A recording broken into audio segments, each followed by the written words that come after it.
Oh, okay. Sorry about that, folks. Had to take just a quick break there. So, worst comes to worst. Oh no, it'll be in two parts on YouTube. The humanity. I'm over it. How about you? Oh, the huge manatee. Hmm. All right, as we left off, Zod shows up. Says, "All right, give us Clark. I'll fucking kill you." Pretty much. Yeah, and Clark is thinking, "Give myself up. He'll fucking kill him anyway." So Clark decides to put the outfit on, fly out into the middle of the desert where everybody. Okay, okay, they are a little. They've never seen him before, but they are being a little overcautious by pointing tanks at him. They don't know what he can do or where or anything about him. It's They the U.S. just. military. Are you surprised? There are times the U.S. military goes like this. Brown people! Bomb them, bomb them, bomb them. For a second there, I thought Superman was in Tiananmen Square. I'd Anyways, like to see that reenactment with Superman. Try to run his anyways, he shows after up tank. and he says, "You know what? Here, take me. Take me to your leader. Oh, wait, take me to my leader." They take him and Lois, because Lois is there. Yeah, they give him a full arm guard, put him in handcuffs, where he gets to talk to Lois, in an interrogation room. And slips her the key as well. Actually, he did that just before they went on the ship. No, they were actually standing next to each other because the Mala character put the breathing mask on her. Yeah. And then she goes to hold his hand, and that's when he slips her the key. Actually, I haven't reached that point yet. I was where they were in the interrogation room and she says, "What's the S stand for?" And he says, "Sexy." It's for hope. It's for sexy. For hope. It stands for hope on his planet. It's not an S. Yeah, this is the part where I got up and went to the bathroom, so you're on your own for this one. He sits there, chews the fat with Lois. Talks to Hamilton through the one-way glass. Says, "Yep, I can see you. I can, also, notice that you have lifesavers, half thing of lifesavers in your pocket." Product plug. Anyway, he said, "You know what?" He stands up, takes the handcuffs off, or just rips them off. He's like, and they're just like, "Did he just do that?" Well, they freak out. They all back away from the glass and everything. You're talking about the product placement. We got to go back a few scenes real quick. My favorite piece of product placement, because this was not blatant in any way, shape, or form. What, the Budweiser one? No. Where Lois is, they're still on the ice. Lois goes to climb up that little ledge and puts her nice Nokia camera right there in front of the camera. And then it just sits there for about a whole 10, 15 seconds. And then she crawls up. It's horrible. Nah, that wasn't noticeable. Like I said, for the most part, it didn't bother me. That one I was kind of like, okay, I still don't give a damn about your camera. Let's move on, please. All right. Soup says, "All right, I'll turn myself in." They go out and wait in the desert. Fix your mic. They go out and wait in the desert. There you go. Ship shows up. It's, Mala. Mala, Ursa. Actually, Ursa was based off of this woman's character. Yeah. In the comics. So there's a comparison there. She's a serial killer from Krypton that hates men. In other words, she's a lesbian. No, she just hates men. I think in the books they might have hinted towards the fact that she was a lesbian at one point. Yeah, probably. Well, I apologize. I wasn't trying to be a smartass. Yeah. Now, just for conveniency, being convenient to the plot, She says, "All right, we want the woman too." Yeah. I think she wanted the woman. You never know. Shows up, and they bring her to. They put a breathing apparatus on her, which is basically a energy bubble that Basically, it's a Tron helmet. yeah. It And was. she's able to breathe the air. They get on the ship. Superman gets dizzy, coughs up blood, passes out. Um, which I don't understand at all. Seriously. He's not used to Kryptonian atmosphere.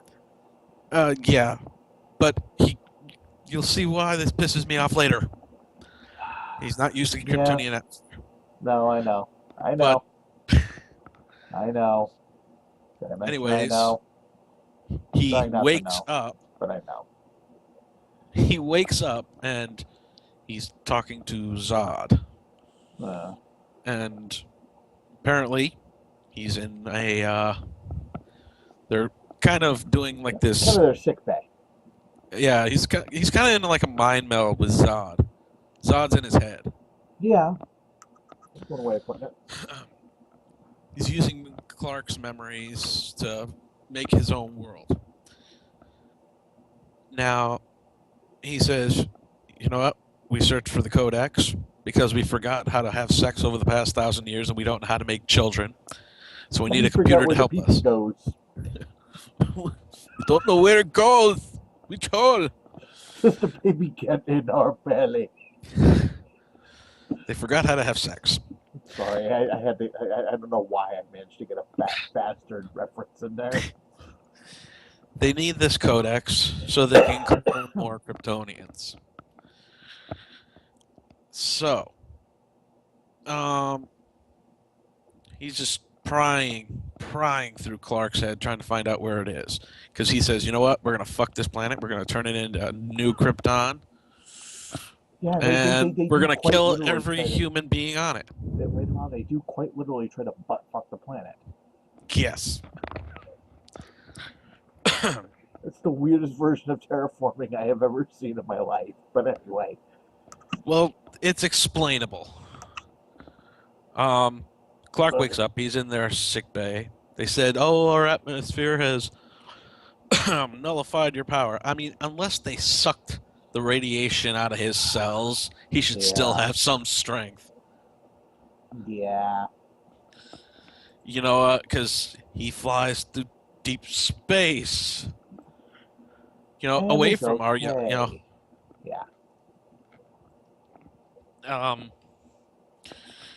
You've got, what's her name? Lois gets put into a holding cell, which conveniently has a USB port slot for the key that she was given. Take a look. Her PC is compatible with a Mac. What?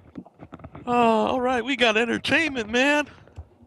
Nah, at least that makes sense where it's the same thing. Because they show Zod later on being able to use his key in the other ship. So it makes sense. Basically, puts the lotion on its skin or else it gets the hose again. Yeah, it's basically kind of like all high-ranking officials have this one particular key, and that's kind of what that was. Or no, it's not the one particular key. It's the slot. It's a slot for a port. Like I could go up to a computer and put a USB drive into it. Right. Same thing. Excuse me.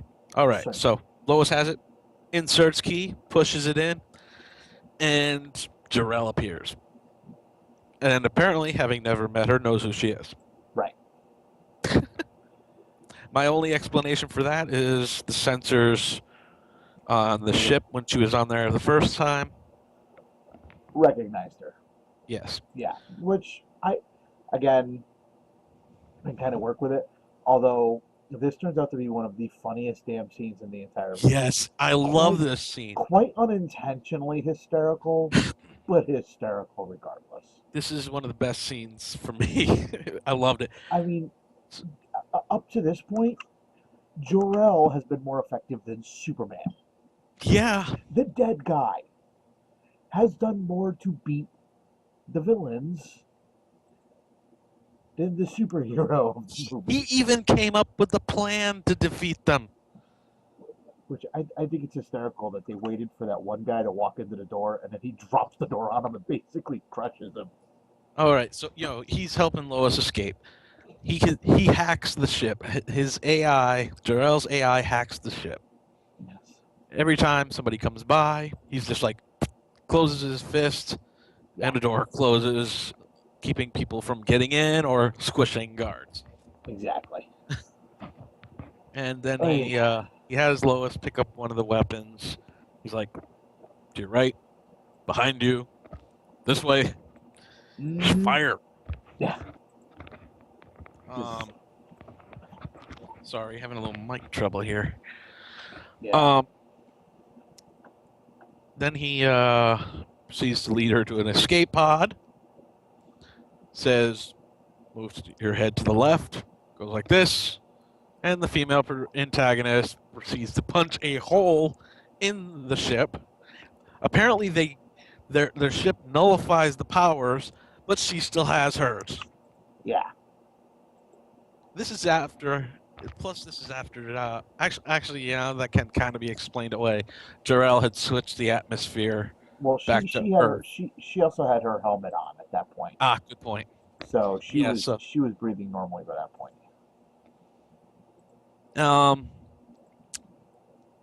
She falls to Earth. Clark, since the atmosphere, whatnot, is going back to normal, he's getting his strength back. He's hulking up. Mm-hmm. And then breathing quite normally while floating in space. Mm-hmm. Even though He proceeds to have a conversation with Jor-El. Yeah. Wrong. If he's going to have trouble breathing, he's not going to be able to talk in frigging space. And now if he'd had a headset or something like that, I'd give it a pass. Unless you want to go the route that there's a neural link between him and the AI. Even then, he wouldn't need to speak out loud, which means he'd be able to hold his breath. Anyways, he flies down. And Zod wouldn't be able to talk to him later on. Anyways, he flies down, saves Lois. They land in a cornfield, then walk backwards. Yeah, you noticed that too, huh? They walk backwards in a cornfield. That's not cool, man. Yeah, somebody in the editing room was not paying attention there. Excuse me. Zod shows up at, Ma Kent's farm and proceeds to throw a truck through the house. Yeah. Say, where's the fucking ship? That was kind of cool. It's like, where's the ship? I'm looking for the ship. I need the codex. I don't want to fuck this woman over here. She's a lesbian. I want to have the codex to have a kid. Bad day. Bad. Something up on the hand. Anyways, they find the ship. Punches a hole through it. Said, nope, not here. And Superman throws it all out. Hissy fit. You touched my mama! Yeah, well, in that case, I can't completely blame him. Like, he ain't got a whole hell of a lot going for him at this point. His mom being alive is one of the few things. To which he drags Zod halfway through Kansas and Smallville just to beat the living shit out of him for a little bit. Yeah, and this is up where the his movie starts turning into not WrestleMania, Heroes of Wrestling. He proceeds to break Zod's breathing apparatus, and this is kind of a scene from a very recent movie, Superman Unbound, from the animated feature, when all of Brainiac's senses start going out of whack, because of everything going on around. That's what was happening to Zod. With his helmet off, he can hear everything. Yes. He can see everything, smell, and it's overwhelming his senses. That's also a callback to earlier in the movie. One of the flashbacks that happened with Clark when he was sitting in the middle of his classroom. The teacher's like, Clark, are you okay? And suddenly he can hear everything. He can see through her skin, through her clothes. He begins to smell. His Heat eyes vision. actually glowed at one point. He actually used the He heat looked, vision on the yeah. door.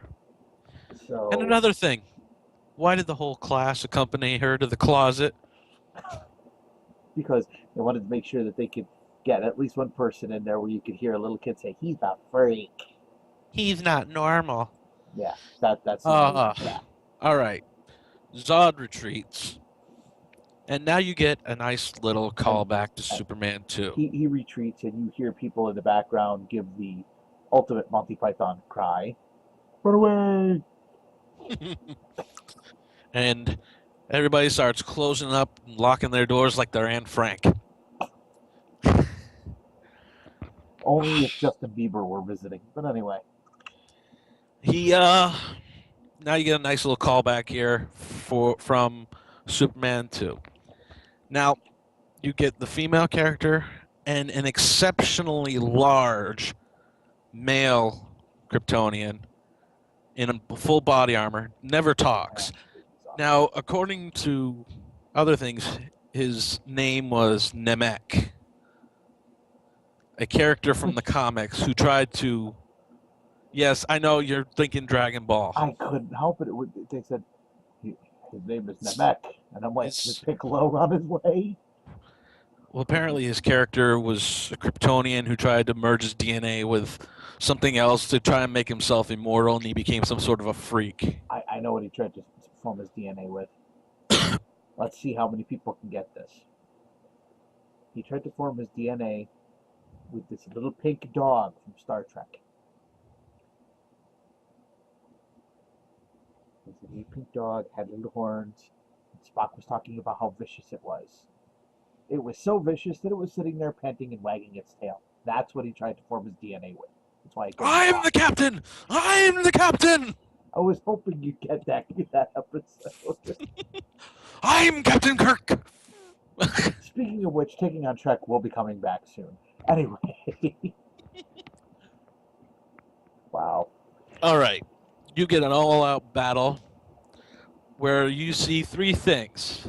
Faster than a speeding bullet, where basically the military tries to shoot everything that's not human. They fire the bullets, you see Superman. Avoid the bullets, super speed. More powerful than a locomotive, the big hulking guy throws soups through a train. Yeah. And we've seen him leap tall buildings. But, oh my God, it was so funny. Not so much leap the tall building as get thrown through the tall building, but, you know. Now you've got the female, well, Clark is distracted, you know. The female goes after the military men. Yeah. They basically get slaughtered. Then you get the colonel there. Yeah, you get the detective from Law and Order. Yes, VU. Detective Stabler. I like that show. I don't know. I don't yes. Watch it. Elliot Stabler. I watched that show. It's a good show, Law and Order. See, you remember him from Law and Order. I remember him as Casey Jones. He was in the original Ninja Turtles. Anyways. It's still kind of sad that his version of Casey Jones in the third Turtle movie will be better than anything Michael Bay could ever come up with. I think you got those. I think you got those guys that mixed up. No, go back and take a look at them. I will. Explain. Well. Anyway, she's got the scene where she's with the colonel, and he fires. He empties his gun into her sidearm, and I keep waiting for him to throw his gun at her when he's done emptying the bullets. I think this is the first time that's never happened. Yes, I'm keep waiting him to say, boom, boom, boom. But she says something about, you know, a good death is a warrior's dream. That's not the exact line, but yeah, a good death is its own reward to a warrior. But he pulls out a knife. She pulls out a knife. And I was about to say, I do like the fact that there is a mutual respect there. Yes, that they're taking each other seriously as warriors. But here's the thing, he couldn't, you know, do anything with bullets, so he pulls out a knife. Yeah. Uh, I don't know. to which, Soup saves the day. Everybody makes a temporary retreat after this big throwdown. Yeah, temporary for about 5.5 minutes. And then everything Zod, just moves to Metropolis. Zod says, you know what? Send down the planet engine, which is basically a terraforming machine. Oh, excuse me, a terraforming machine. Mm-hmm. He sits one at one end of the Earth, one end at the other end of the Earth. Now this And thing, begins gangbanging the planet. this thing There's is no other way to explain it. One end thrusts in, and as it pulls out, the other one thrusts in.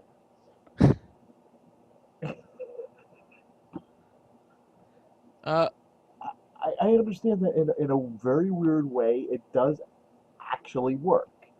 Logically, technically, that this is something that works. But, and thankfully, I know for a fact that I'm not the only one who kind of went, really? It's a giant planet butt plug. That's kind of disturbing. now if you cross that over with Torchwood Miracle Day, you can, God, oh, that would explain the crack in the world. They found the butt crack. oh, and by the way, you were wrong. I'm so sorry, folks. I really am. By the way, you were wrong about that guy being Casey Jones. In my mind, I'm not. Well, I looked it up Well, because I was sure, and I looked it up and proved you wrong. No, that's okay. You're still wrong. Anyway. All right, you've got one. You've got one on the middle of an mostly uninhabited beach in the Indian Ocean, and you've got one dead center in Metropolis. So they come up with this brilliant plan. Oh, it's a brilliant plan.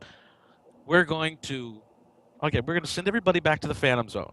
Okay, this is Jor-El's plan. It's a good plan, but Superman screws up the execution of this plan.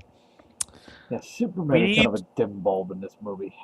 We need to destroy one of the planet engines so that we can get close enough to the ship. We need to deactivate the planet engine so we can get close enough to the ship because the gravity is too much. And they were showing that the missiles getting shot were just going down. Yeah. They were going straight to the ground because the gravity was increased. You know what? I was actually thinking about this. And as much as I disliked it, the more I thought about it, the more sense it actually made. To have Superman go down and take care of the one in the ocean and not the one over Metropolis. Because who were they going to find more dangerous? Superman. But this guy in an airplane, what is he going to do? They don't know about the bomb until the very last second. I hadn't gotten to this part yet. They didn't know about the plan. Yeah, exactly. No, but still, do you know how many how many people died while he was in another area of the country, of the You know world? how many people probably died in the middle of Smallville when they were playing But I'm talking WrestleMania in the tens middle of of the thousands street. here. But Perry escapes. As did that whiny little reporter and the girl Olsen. And here's where things get nice and fun. Superman's getting beat down by tentacles coming from the planet engine. And he gets thrown down at the bottom, right underneath the beam. Right under the gravity well, basically. Yeah, the gravity well. There are two distinct little problems. Easter eggs here. Oh. I know of one. The second one, in my mind, the first one being, as Superman is standing in the beam, the gravity well, his face starts rippling because of the effect. Now, as his face ripples, Christopher Reeve's face flashes across his. I was able to go back and look at that, and that was there. That was actually pretty cool that they managed to. His face gets superimposed there for half a second. Second, when he's flying up through the beam, it is a callback, I believe, to the original cartoons.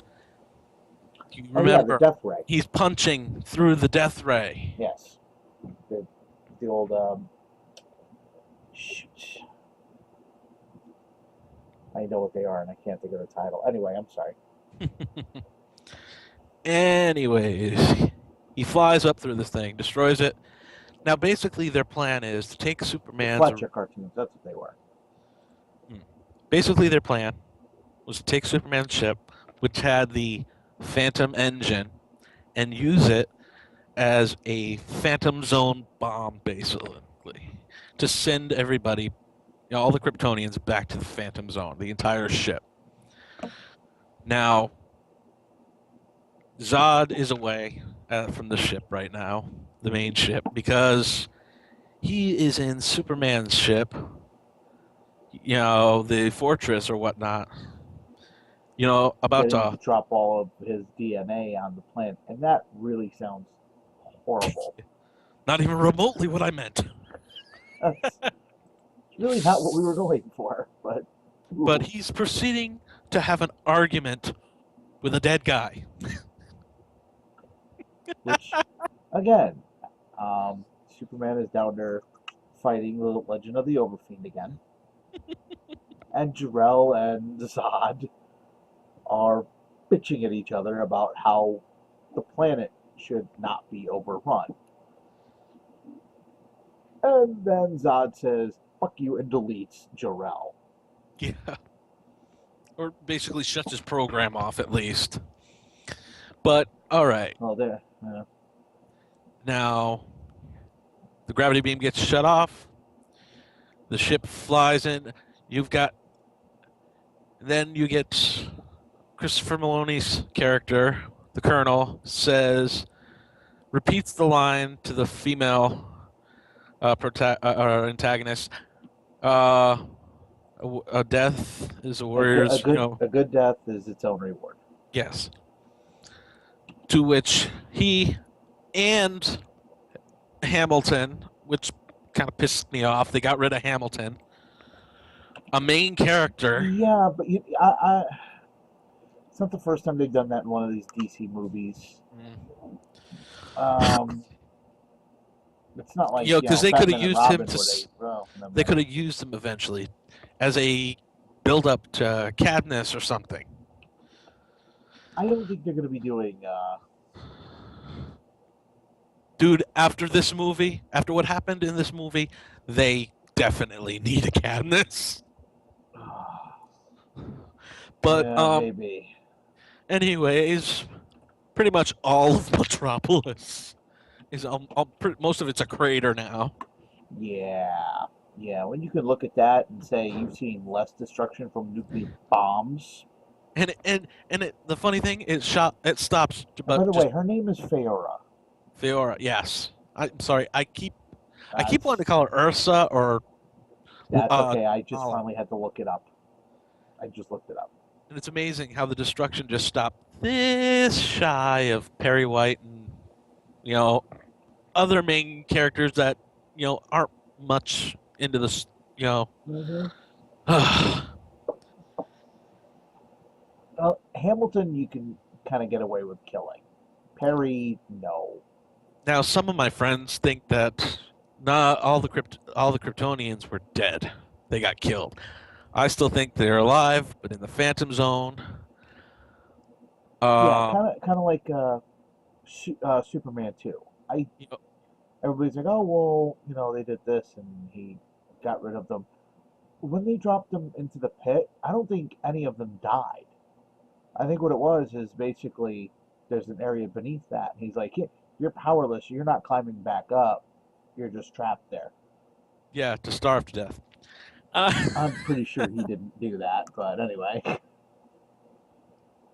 But you see what I'm saying. Anyway. And this leads into something we'll be getting to in a few minutes.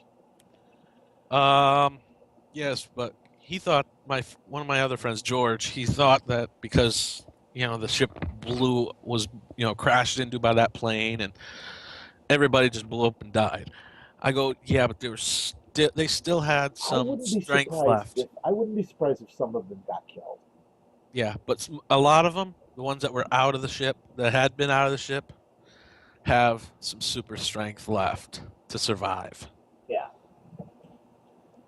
And then Um, Clark comes back after having defeated the other world engine. and proceeds to destroy the fortress. Oh, I must mention too that the way to activate the bomb that they used was the little memory, Yeah. thing, that Clark had, which Yep. means that got sucked into the Phantom Zone too. Right. Um, Which means Russell Crowe wasn't interested in coming back for a sequel. especially since Jor-El sacrificed himself again. Especially since Henry Cavill's action figure is 2 feet taller than his. Probably tried to punch him and lost.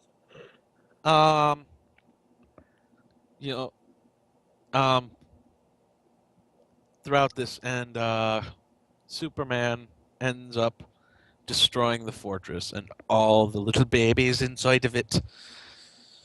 All the little babies are gone, and there's Yeah, he's almost as bad as Anakin, huh? Yeah, killed the younglings. Oh, and it should be mentioned that the Codex is in Superman's blood. I didn't mention that before. Yeah, which is kind of stupid. I forgot about that. Wish it had stayed that way. Yeah, that was just. Oh, so in other words, we gotta take Superman and somehow get his blood. Oh wait, we've already got his blood. We do?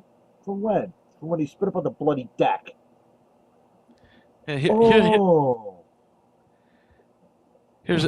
another so thing. We didn't need to deal with Superman at that point. We just set up the engine. Yeah, take the little bit of blood that you already fucking took, and go from there. This is supposed to be an advanced race. All right, now we enter Zod. At this point, you kind of feel Zod's pain. He was bred to protect Krypton at any means necessary, no matter what the cost, no matter even if what he does seems bad. Right. And by destroying all that stuff on the ship and sending everybody else to the Phantom Zone, he has taken Superman has taken away Zod's purpose. Right. Which I do feel bad for him on it. So now he's got nothing to lose. It's go time. They're gonna duke it out and destroy what is left of Metropolis. Yeah. And here's where we get a lot of Easter eggs in this fight scene. You got LexCorp. You got the building. They got a gas tanker, which is another callback to Superman 2, when they throw a gas tanker at Superman. Yes. I kind of like the fact that he just kind of buddy hops over the trailer and keeps walking as the thing keeps getting behind him. There might be people in that building. Not for long. Don't worry about them. They'll be barbecued in a second. They won't notice a thing. There was another one. That was something that annoyed me in this movie. You know that they did not get the city evacuated. Yeah. Okay, now the people that Zod killed with the butt fucking machines, I can understand that. Superman flying around and smashing these guys into buildings that you know people are still in. No! Superman has no. He has complete disregard for human life in this fight. Oh, I couldn't hear you. He has a complete disregard for human life during this fight. Yeah. Oops, I'm sorry. I didn't know you were there. There was peoples in that building, huh? Oh, well. All right, you get another Easter egg. Blaze Comics, which is the comics that Booster Gold is in. Yes. Then you end up. They take the fight up through Gotham. They actually fought through Gotham, through Wayne Towers, Which up that was in, funny. yes, up into space, destroy a Wayne satellite. Yeah, it kind of became Injustice Gods Among Us for a minute. Yeah. All you needed was just the little glowing dots going up and then one slamming the other one back down. Which we almost got with the satellite scene. And they proceed to fight a little more until they end up in a train station. Superman has got Zod in a headlock and is holding one of his arms. He said, Zod is like, you love these humans so much? You love them so much? Fine. You can watch them die. He proceeds to use the heat vision towards a family. And to everybody's shock and awe. Let me preface this real quick. I can almost understand the fact that he ended up having to kill Zod. I didn't get to that part yet, but thank you. Well, what he does is he takes Zod and snaps his fucking neck. To which I said, I'm turned off. See you later. Bye. No. I damn near got up and walked out the theater. I was about to do it myself. And I was at a midnight show. Out of all the ways he could have kept him from doing that, and as much as I dislike the fact that he may have had to kill him regardless, there are other ways he could have done it and not, because that was just, Superman would not do something that brutal. I see Superman two possibilities. has accidentally killed before. Superman has also launched people into space that he knows could survive it. Hey, guess who would survive that? Holy crap, Zod would. All he had to do was fly through the building up. Now, here's the thing. There are a couple of ways he could have done this. He could have, moved him, like I said, moved him up into space. They could have gone the way there. He used his hand, covered his eyes. The heat vision reflects back and lobotomizes Zod. Yeah. And they could have kept him alive. Because we know, in certain things where, like in the DCAU, Doomsday got lobotomized. And it grew back, and he became a threat again. Right. He regenerated. But there were so many things. For that half second, I thought I was watching 300. And after that point, I genuinely don't remember anything else about the movie. From that second on, I genuinely have no recollection of it because I completely tuned out. The only thing I remember was calling you and asking you if there was an after-credits sequence.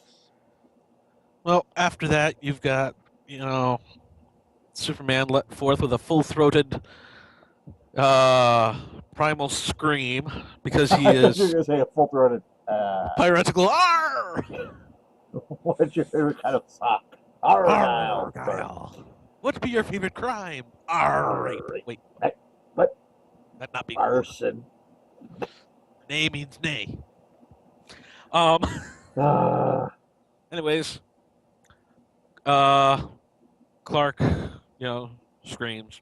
The day is saved. Metropolis needs to be rebuilt. Rebuild. And there's nothing to rebuild.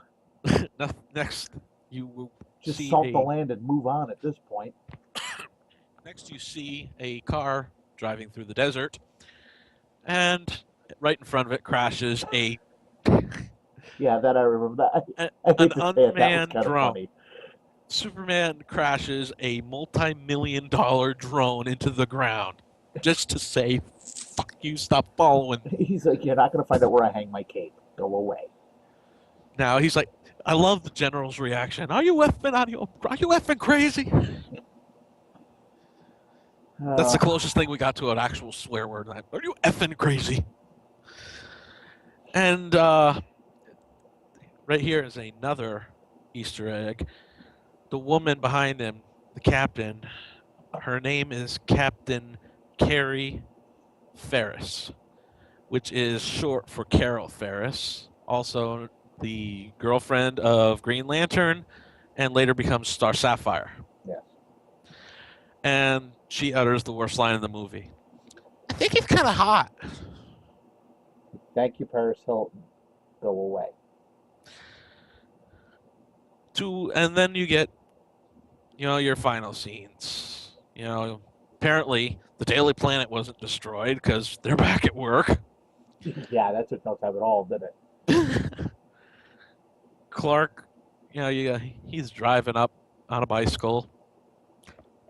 Goes into the building, gets in the elevator, puts on the glasses, shows up, gets a wink, basically from Lois. Wink it in the head, you're good to go. Now, my problem with this is Clark spent years doing odd jobs all around the country, doing, nothing but odd jobs and hiding. How the fuck does he qualify to be a reporter? Luck. Unless he got the president, or then again, maybe he was working with Chloe in Smallville, because we did see the Sullivan barn there, the Sullivan shop. Yes, we did. Maybe he was working with Chloe at the Smallville High newspaper. I'm like, seriously, how do you become a reporter after, just your basic high school education at a major metropolitan newspaper? Well, he was able to fake and forge all those other documents for all those other jobs. So Superman is a criminal. Basically, he lies on his job applications, yes. Superman can never lie, yet he lies constantly. Lies about who he is. He's a fucking criminal, identity thief. He's using Batman's social security card. This is Clark Kent. How the hell did he get a hold of my MasterCard? And that's basically that movie. Yeah. It was fun. It was entertaining up until that one scene. It had some hiccups, the crack of a neck ruined the entire movie for me.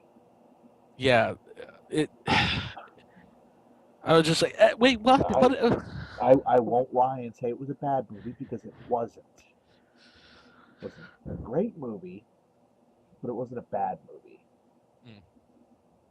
But with that one thing, I'm not sure if I give a damn if they make a sequel or not.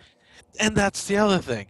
Without even being released yet, they already fast-lined a sequel, which is rumored to say could be up as early as next year. But again, I don't like how they handled it, but at the same time, I can understand a lot of people who are like, hey, look, almost all superheroes have to make that one mistake that they realize, oh my God, I did this, I can never do this again.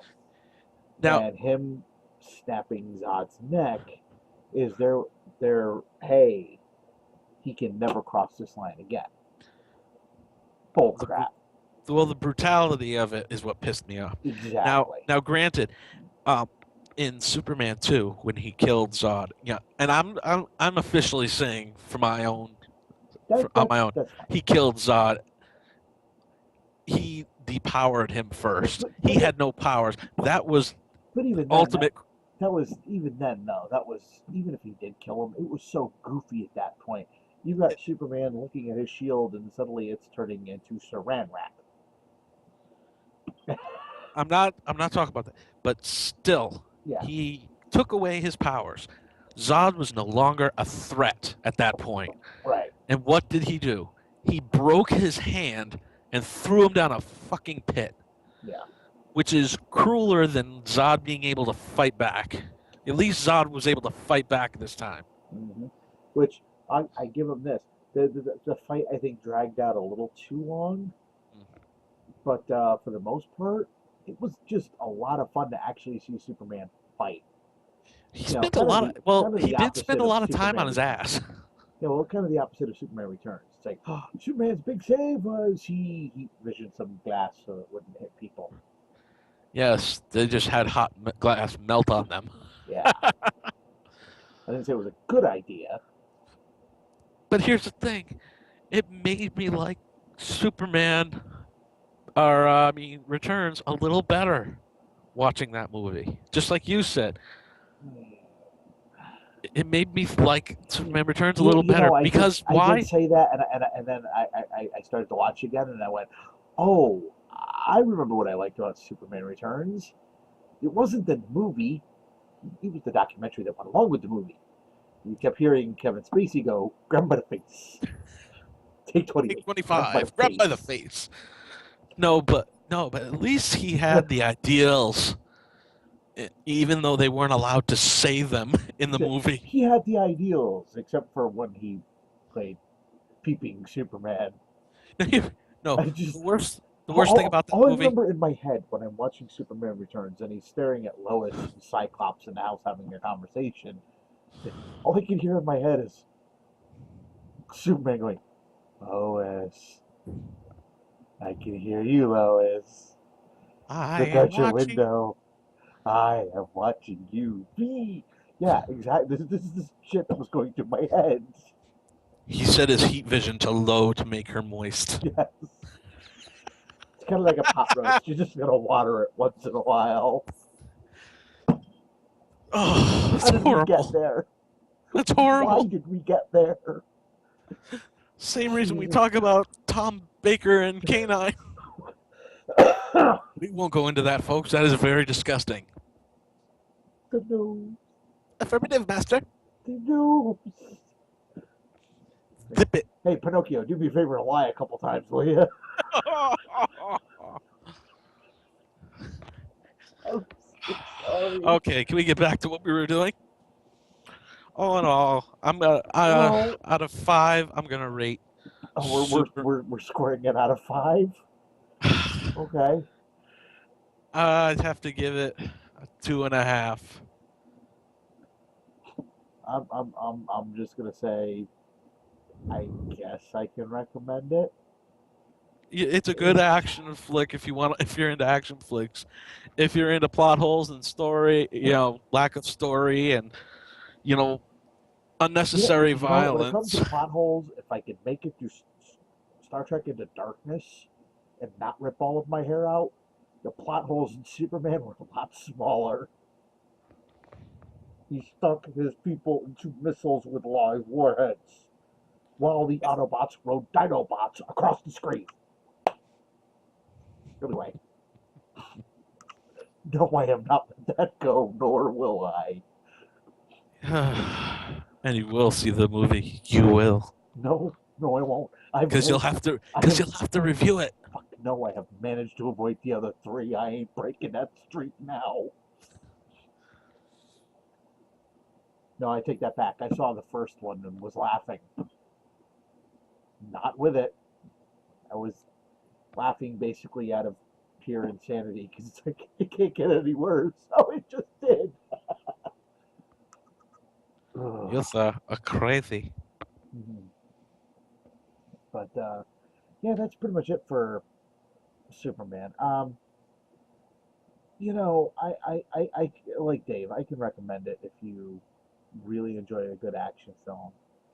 If you're a huge Superman fan, you're going to find things in here that are really going to disappoint you. They really did kind of screw up aspects of the character.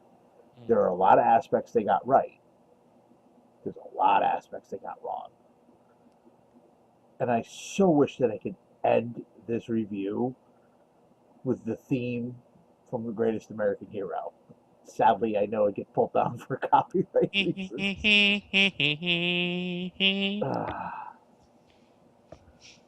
And I think that brings the show to an end. What do you think? I think you're right. It's been Considering it's super. almost 12:30. Well, not to anybody who's listening. No, this is true. It's been super, though. I'm going to slap you when I see you on Sunday. So, actually, I'm going to let you look at your owl jacket and say how nice it is, and I'm burning. No. All right, guys. Just a real quick note. For those of you who are still thinking about getting your tickets for Kineticon, Time's up. you should $3 off. You should really hurry because Excuse me, my voice stopped working. You should really hurry because at this point, you're already back up to its full price, which I'm trying to look at right now. You have to forgive me. And don't forget the plenty of sanitary wipes because that place will smell of nerds and hard-ons. Yes. As of right now, on or before July 6th, it will be $60. If you're just going for Friday, it's $30. If you're going on Saturday, it's $40, and Sunday is $25. Hotels are filling up quickly. I'm not sure how much room they have left, if any. But the con is going to be from July 11th through the 14th, 2013, at the Connecticut Convention Center in Hartford, Connecticut. Actually, it's the 12th, 13th, and 14th. Correct. The 11th is when you're showing up. The 11th is when you can go, and there's a couple of little things going on, but basically you can get your tickets early, or you can get your badges early, I should say. I would like to do that, but I won't be able to go early. Yeah. A couple of the guests that are going to be there are Doug Walker from That Guy with the Glasses, Hey! Jim Cummings, the voice of Winnie the Pooh and Tigger and Don Connage and Darkwing Duck. John St. John, who's best known as the voice actor for Duke Nukem. And Gucci. yeah, really. And Marina Sirtis, who played Deanna Troi in Star Trek: The Next Generation. Don't forget Fargo. Yep, you're also going to have Michael Trucco, Neil Grayston, Nikki Klein from both Battlestar and Eureka, respectively. And a few more that I just haven't met. Actually, we're going to have an actor from Man of Steel there this year. Oh, we are. Huh? Yes, Temo Pennicott. He was also on Battlestar Galactica. He was the one who had hired Clark Kent at the Alaska base. So, not the actor who played Emil Hamilton in Smallville, although granted he was on Battlestar as well, was the guy who was in charge of the place. So, I thought that was a nice little tidbit. So, Emil Hamilton from Smallville will be there. I just said he's not there. The other guy was there. Basically, everybody knows him as Hilo, who watched Battlestar Galactica. I never watched Battlestar Galactica. So, I saw some of it, and it was kind of, it's okay. Yeah, sure. Not great. It's okay. Anyways, I'm being constantly depressed. Oh, and here's one that I didn't know about that you'll be happy with. I will. Yes, you may have known about it already, but just in case, Paul and Storm are going to be there. That's news to me. Yeah. I have been checking that play. I've been checking that out. Oh, I am going to get into that show. Oh, yeah. Well, you know what? Basically, my ass is sitting in the main room for at least all of Friday. That Guy with the Glasses, Marina Sirtis. Most of the stuff I want to see is going to be in that main room this year. So there'll be semen all around the bed. Yeah, I've got to find out what Paul and Storm are now. That'll be their last show. Or their last song. You know what? It'll probably be after. I can see them going on after the Masquerade. Having them do basically an 18 and over show. You do the Masquerade and then Paul and Storm. I'm sorry. I am reading. Take your time. Take your time. Who is Nikki? Nikki Klein? Mm-hmm. Battlestar Galactica. Yep. Yeah, she's kind of a little cutie, isn't she? Yes. But do I get to have Marina Sirtis delivered to my room? No. Please? No. You can have Tim Buckley I want Marina Sirtis wearing a Demona costume. No. Because I want to get a little tail. I would slap you, but I'm too lazy. So now, I guess we should let everybody go. We can continue to discuss this. There we go. Pollen Storm live performance on Friday Yeah. from 7 to 9. You mean 10 after that song? Probably. Because oddly enough, after that is the Supernatural Dating Game. Nobody cares. I want them to bring back the comic strip tease. They were talking about that, actually. They were? Yes. Ooh, I hope they bring that back. I was front row for that show. Tassels and tassels everywhere. And Pollen Storm will be talking about and running episodes of Learning Town. Oh God! Someday. You know what song they're going to perform.